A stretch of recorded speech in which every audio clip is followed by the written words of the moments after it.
Hello student, मैं उर्मिला। मैं मेरे यूट्यूब चैनल पर आपका स्वागत करती हूँ। कल हमने भारतीय संविधान की प्रस्तावना के बारे में डिस्कस किया। आज हम भारतीय संविधान के भाग फर्स्ट पर चर्चा करेंगे। भारतीय संविधान का जो भाग फर्स्ट है उसमें अनुच्छेद 1 से 4 तक वर्णित हैं। हम देखते हैं अनुच्छेद 1। अनुच्छेद 1 ये कहता है कि हमारा जो भारत अर्थात इंडिया है वह राज्यों का संघ होगा। ऐसा हमारे अनुच्छेद 1 में कहा गया है। अनुच्छेद 1 में संघ और उसके राज्य क्षेत्रों के बारे में बताया गया है। हमारा जो हमारा भारत है वह अपने आप में क्या है? राज्यों का संघ। तो यहाँ ध्यान देने लायक बात यह है कि एग्जाम में यहाँ से क्वेश्चन आता है कि हमारा भारत निम्न में से क्या है। जैसे ऑप्शन ए में हमें मिलता है राज्यों का संघ, ऑप्शन बी में हमें मिलता है संघ राज्य, ऑप्शन सी में दोनों और ऑप्शन डी में उपयुक्त में से कोई नहीं। तो हमारा वहां आंसर होगा राज्यों का संघ।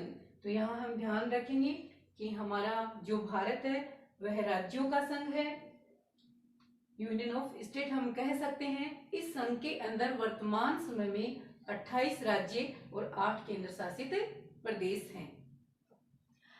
हमारे संविधान के अनुच्छेद 1 के अंदर यह कहा गया है कि जो हमारा भारत है वह राज्यों का संघ है। तो इस संघ में कितने राज्य हैं और कितने केंद्र शासित प्रदेश हैं? जैसा कि मैंने बताया कि 28 राज्य और 8 केंद्र शासित प्रदेश वर्तमान में हैं। तो इन सब का वर्णन, इन सब का डिटेल हमें कहाँ मिलेगा? वो हमें यहाँ अनुच्छेद 1 में ना मिलकर हमें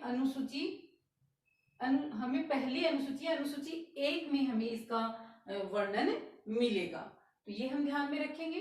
फिर जो हमारा अनुच्छेद 1 है इसमें 3 प्रकार के राज्यों की चर्चा की गई है। इसमें 3 बातें हमें ध्यान में रखनी है। नंबर 1, जो हमारा भारत है या इंडिया है वह राज्यों का संघ होगा। नंबर 2 कि पहली अनुसूची में इन राज्यों का और इनके क्षेत्रों का हमें वर्णन मिलेगा। और नंबर 3 कि ये जो राज्य होंगे इनको कितनी कैटेगरी में डिवाइड किया गया है। तो कैटेगरी अपन यहाँ देख लेते हैं कि नंबर 1 राज्य होगा जो जनरली जो 28 राज्य हैं वो, और नंबर 2 केंद्र शासित प्रदेश होंगे जिनकी वर्तमान में संख्या 8 है, और नंबर 3 अर्जित प्रदेश। अर्जित प्रदेश का मतलब ये है कि यदि भारत को ऐसा मौका मिलता है कि कोई प्रदेश अर्जित करना पड़ रहा है तो उसको यहाँ पर शामिल किया जाएगा। फिर अपन देखते हैं कि हमने कहा कि भारत राज्यों का संघ है। तो ये जो राज्यों का संघ है इसको देखते हुए विश्व में 3 प्रकार की व्यवस्थाएं हमें देखने को मिलती हैं। तो वो 3 प्रकार की जो व्यवस्थाएं हैं वो कौन कौन सी हैं उन पे भी अपन थोड़ी चर्चा कर लेते हैं। नंबर 1 है कन्फेडरेशन। जो कन्फेडरेशन है उसको हिंदी में परिसंघ कहा जाता है, और ये परिसंघ जो होता है यह छोटे छोटे राज्यों से मिलकर एक देश का निर्माण करता है। अब यहाँ पर क्या होता है कि ये जो परिसंघ, जो ये छोटे छोटे राज्य मिलकर परिसंघ का निर्माण करते हैं, यह परिसंघ इतना मजबूत नहीं होता है।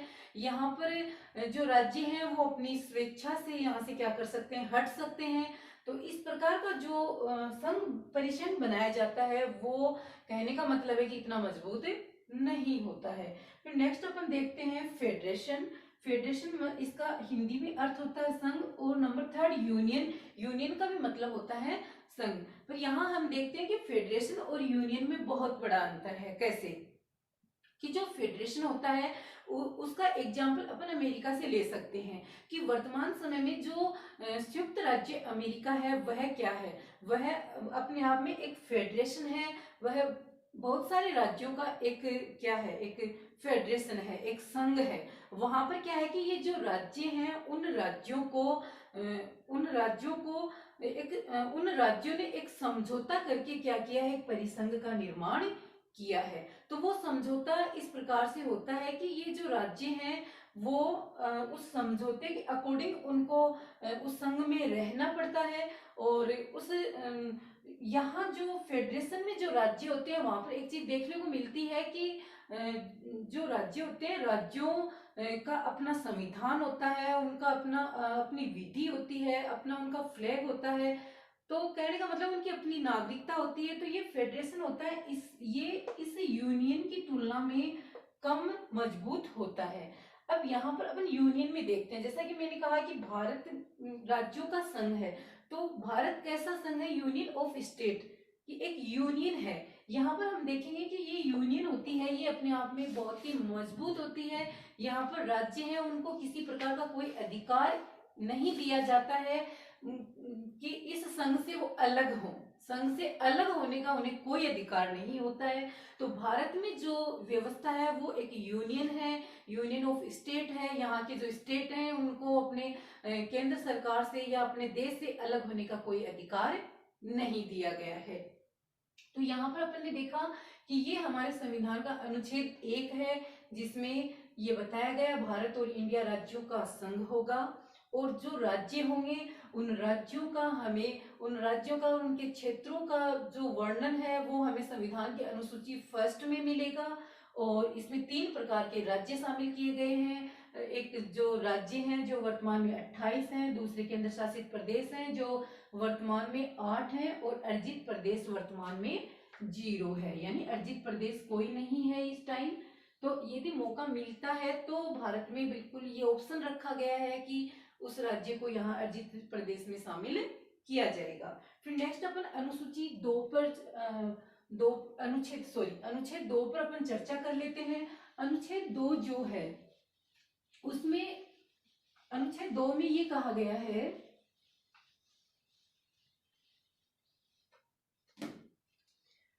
अनुच्छेद 2 में ये कहा गया है कि नए राज्यों का प्रवेश और उनकी स्थापना से संबंधित है। अनुच्छेद 2 नए राज्यों का प्रवेश और स्थापना कैसे? कि हमारी जो संसद है, हमारी संसद को ये अधिकार दिया गया है कि वह किसी भी विदेशी राज्य को अपने अगर वो मिलना चाहे तो उसे हमारे देश में मिला सकती है।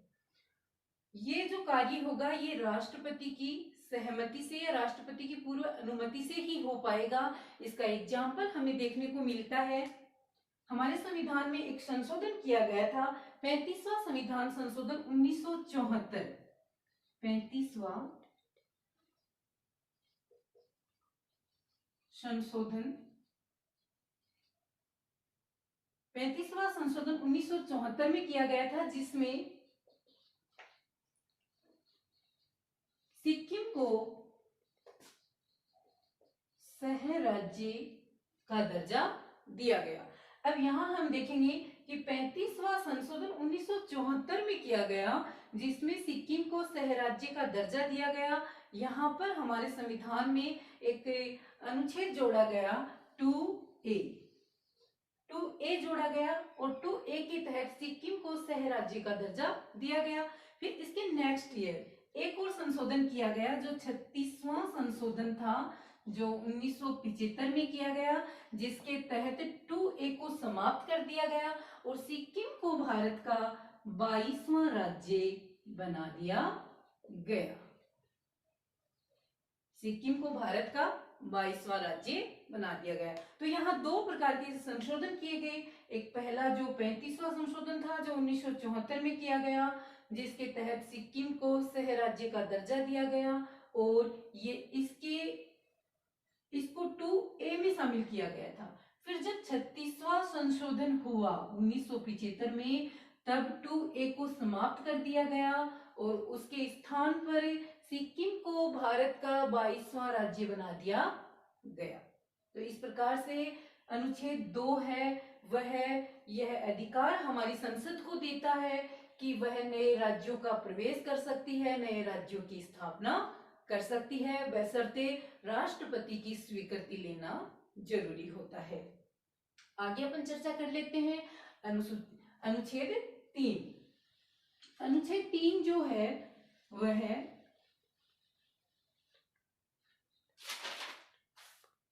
अनुच्छेद 3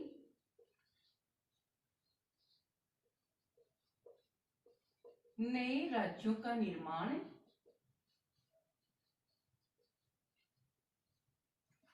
और नए राज्यों का निर्माण और वर्तमान राज्यों के क्षेत्रों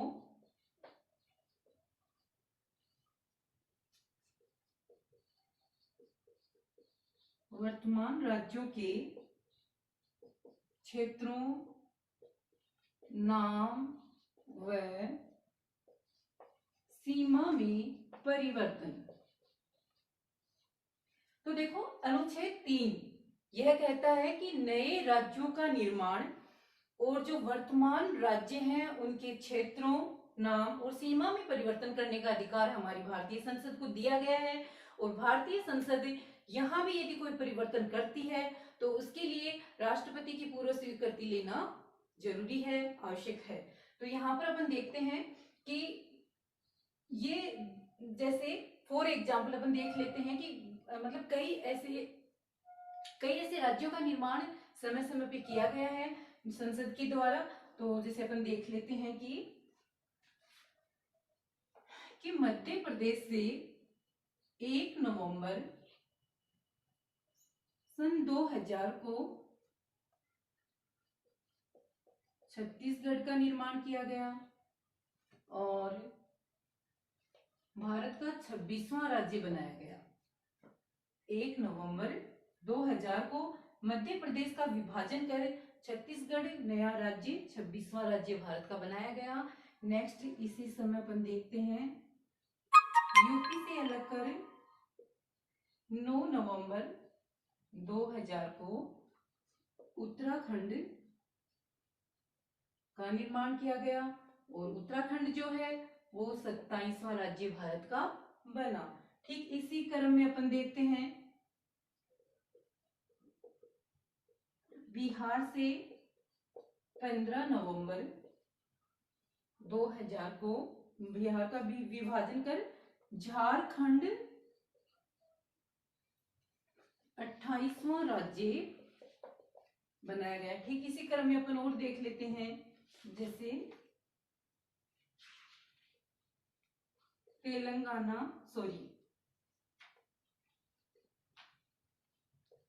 आंध्र प्रदेश से अलग कर 2 जून 2014 को तेलंगाना का निर्माण किया गया और जो 29वां राज्य बना। अब यहाँ अपन देखते हैं कि वर्तमान में 28 राज्य हैं। तो जो जम्मू कश्मीर है उसको राज्यों की श्रेणी से हटा के जब 2019 में जो धारा 370 हटा दी गई तो उस समय उसको केंद्र शासित प्रदेश का दर्जा दे दिया गया। तो यहाँ पर भी वर्तमान में 28 राज्य बचते हैं। तो इस प्रकार से अपन देख रहे हैं कि हमारी संसद को अनुच्छेद 3 के तहत जो वर्तमान जो राज्य हैं या उन राज्यों की सीमाओं में, नाम में, उनके क्षेत्रों में परिवर्तन करने का अधिकार प्राप्त है, बशर्ते ये कार्य भी संसद की राष्ट्रपति की स्वीकृति से ही किया जा सकता है। नेक्स्ट अपन देखते हैं अनुच्छेद 4। अनुच्छेद 4 जो है उसमें ये कहा गया है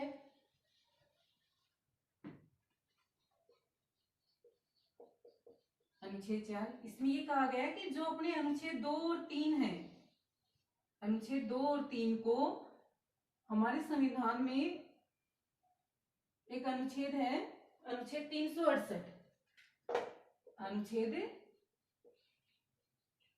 368। तो 368 से इनको अनुच्छेद 2 और 3 को बाहर रखा गया है या अपन कह सकते हैं कि ये अनुच्छेद 2 और 3 जो है वो अनुच्छेद 368 से अलग हैं। इससे कोई प्रभाव इनके ऊपर नहीं पड़ता है क्योंकि जो अनुच्छेद 368 है वो संविधान संशोधन से संबंधित है।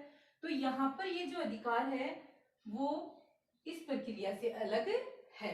तो इसमें अपन देखेंगे कि यहाँ पर जो संशोधन होते हैं वो संशोधन हमारी जो संसद है 50% बहुमत से करवा सकती है। यहाँ ये बात अपन ध्यान में रखेंगे। फिर यहाँ पर अपन देखते हैं कि 2 बातें और हमें ध्यान में रखनी है कि ये जो अपना भाग फर्स्ट है तो इससे क्या होगा कि जो अपने 2 अनुसूचियां हैं, अनुसूची